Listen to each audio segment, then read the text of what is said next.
All right. Hey, Katie.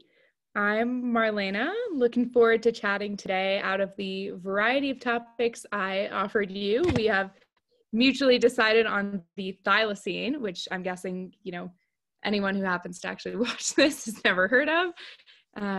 But looking forward to the conversation. And I guess also I met you back in college in our term. You were one of the first people to be nice to me, which was great.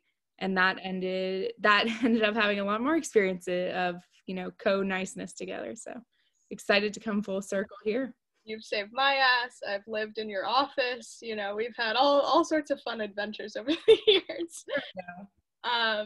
So yeah, we're going to talk about the thylacine, and out of fairness, I did zero research on it before the conversation because I wanted to be surprised. So what is it? Is it a germ? Is it a virus? Is it a building? What is the thylacine? Yeah. So the thylacine is an animal. Okay. It's an example of coevolution, which means separate biological chains that ended up looking really similar. So while it looks very much like a wolf, it's 50 to 60 pounds, tiger stripes down the back, and a very expansive jaw, but it's actually a marsupial. So it has a pouch in its belly, and closest relatives would be in the marsupial family, like wombats and kangaroos and all of that. So it's kind of an odd one in its family.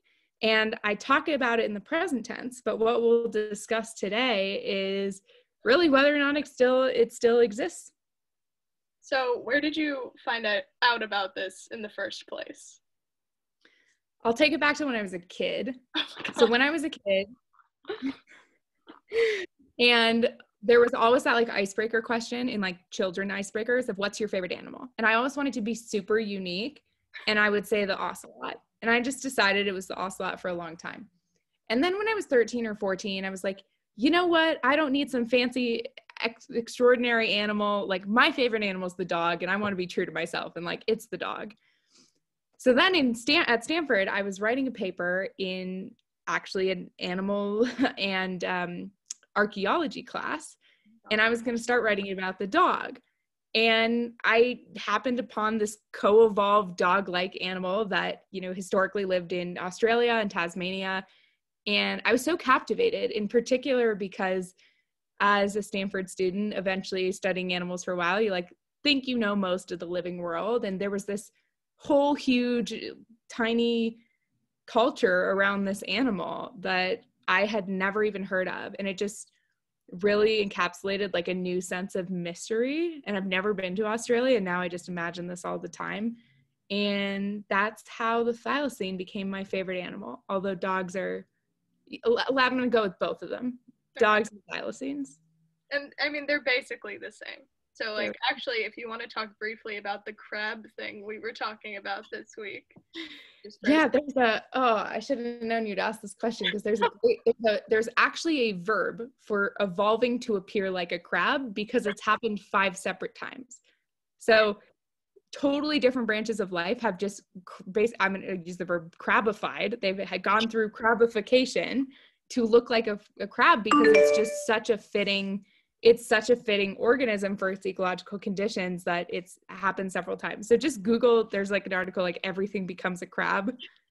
Highly recommend. I ran across it literally at the same time you sent it to me, or the tweet about it to me. And so I was like, okay, we have to talk about this at least briefly.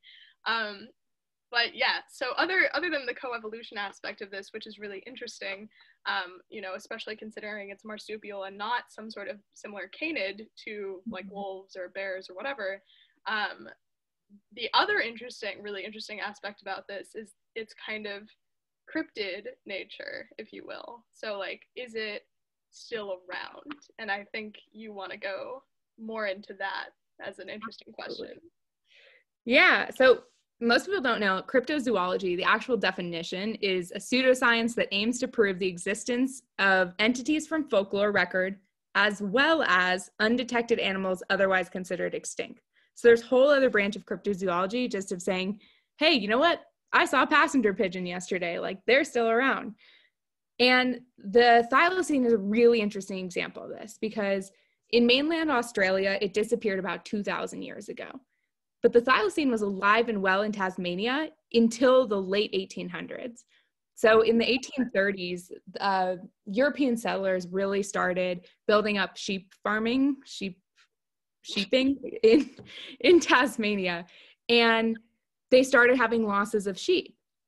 Quickly, the thylacine was pegged as this sheep killer, and actually the farmers kind of levied the government to put a bounty on it. It turns out that it was actually probably like dogs and other people stealing sheep from other people, but they set this bounty and everybody hunted the thylacines, and that bounty lasted until 1912. So the interesting thing here is it was probably a really bad mix of, you know, the hunters, the bounty, low food supply, competition from a few other animals. The theory of 2,000 years in Australia is competition from the dingo is actually probably what knocked them off. But basically, they only became declared protected in 1936, and that was the same year that the last thylacine in a zoo died, and that was the last specimen ever officially recorded, so 1936. Cool thing is it became extinct after the advent of video, so I really recommend you can go see one. There's like one clip of footage of this thylacine Benjamin in a zoo in Tasmania, I believe. So 1936, like not that long ago.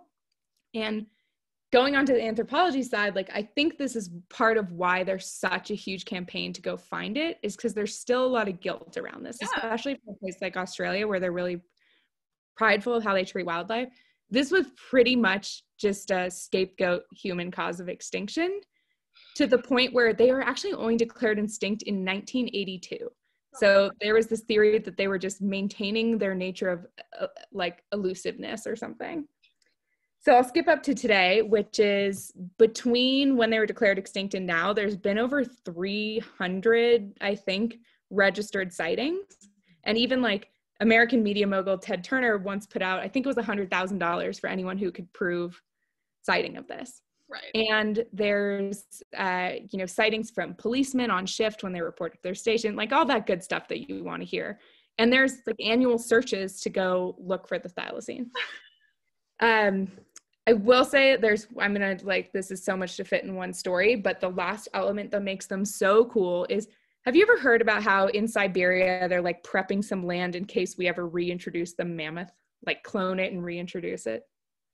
Maybe. I've heard about like the seed storage and like other stuff in Siberia. Like that's not surprising to me. So basically we're getting like better at being able to we've cloned animals successfully, but being able to actually express DNA from extinct tissues and get them to, produce in a normal animal. Most likely now this is like taking a really tiny cell and having it express, or a tiny gene and having it express in a mouse. But step one, right?